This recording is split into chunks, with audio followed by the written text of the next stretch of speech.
Published, 17:30 Eastern Daylight Saving Time, the 30th of May 2018. Updated, 20:01 Eastern Daylight Saving Time, the 30th of May 2018. Derby County are the club whose one-time manager never tired of telling us that he walked on water.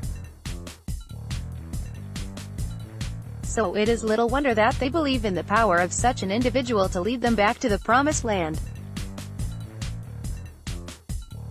Brian Clough was also part of the best managerial partnership that ever drew breath, as he so modestly put in an autobiography he wrote 16 years ago. Though Frank Lampard and Jody Morris would definitely make no such proclamations, the legacy of the early 1970s era in which the club lifted the First Division championship twice in 4 years is everywhere you look. In the crowds of nearly 30,000 people who are drawn to this stadium every other week. In the talk of those First Division titles, clinched in 1972 and 1975. And the one that got away. But for the dodgy referee who ran the 1973 European Cup semi-final against Juventus, this club might have lifted the European Cup, too. It was hard to avoid the impression that Frank Lampard would not be on the sidelines for long. Clough stayed. And he always argued it was his partner Peter Taylor who was instrumental in forcing the confrontation with the board at the baseball ground which saw them depart. He believed Derby would have dominated English football for a decade. In Lampard, the club once again have a name to match the ambition of those great days. Derby have seen Leicester, a city 30 miles south, move mountains in the way Clough once did. Lampard's arrival will rekindle a sense that hope springs eternal. 45 years since old Big EAD left and delivered 2 European Cups to the club just up the A52, the 39-year-old will attract players intrigued by the notion of working with him, and he can potentially draw from the well of players developed at Chelsea by the excellent Jody Morris, who will join him. The world has turned since Clough and Taylor were dominating the county board.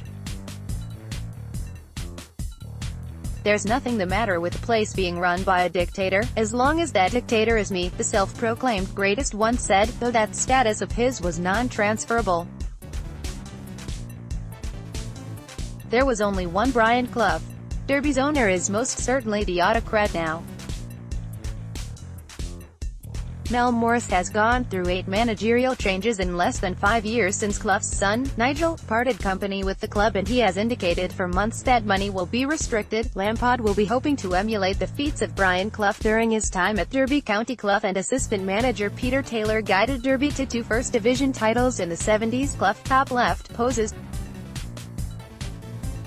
Maintaining those costs was contingent on the club winning the promotion to the Premier League, which has eluded them so consistently. It's fair to say that if we don't pull it off this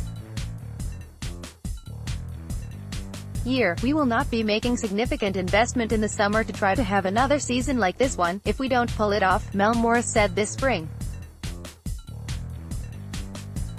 I firmly believe in what we've got now. I think it's good enough to get over the line, but we've got to deliver that now. When they didn't deliver, it was the 4th time in 5 seasons that Derby had missed out, having been in the hunt for promotion. Lost to Queen's Park Rangers in the playoff final of 2014. They were top the following March only to crumble and finish 8th. They lost to Hull City in the next season's playoff semi-finals and have since lost out again. Clough would doubtless waft away any suggestion that money is a necessary accoutrement to success. Fundamentally, his creed was make sure your assistant is an ally, let the players make the ground rules and then hammer them when they are broken. But money talks in a way it never did in football's second tier. Fulham and Wolverhampton Wanderers have been promoted, paying Premier League salaries this year. Foreign owners have piled in. The task cannot be understated, with Derby owner Mel Morris going through lots of managers, none of which takes away the fact that what happens next, where Lampard is concerned, is a source of supreme fascination. A half hour in this individual's company, a week or so back, revealed the kind of intensity that Clough would have appreciated. What began as a discussion of England evolved into Lampard relating how he had overthought the whole penalty-taking business, taking endless practice kicks, study endless videos and then missing one when the quarter-final shootout arrived against Portugal in 2006. "I second-guessed myself," he told Sportsmail, the memory clearly still branded across his consciousness. "I learned never to do that again." The Lampard talking was the same asthmatic schoolboy turned elite player for whom no could never be an answer. Jody Morris is not the only individual whose wisdom he brings into Pride Park.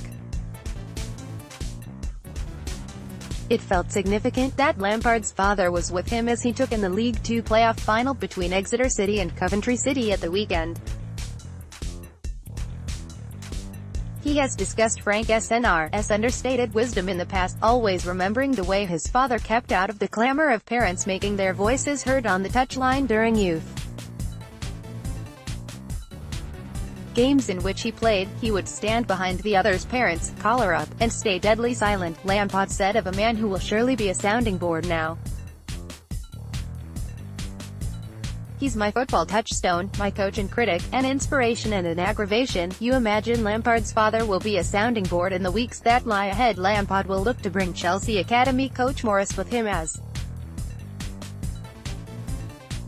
his number two. He will also certainly take plenty from the other managers he has known, though what he always loved most about Jose Mourinho was a realization that sometimes the best players know best what they need to perform.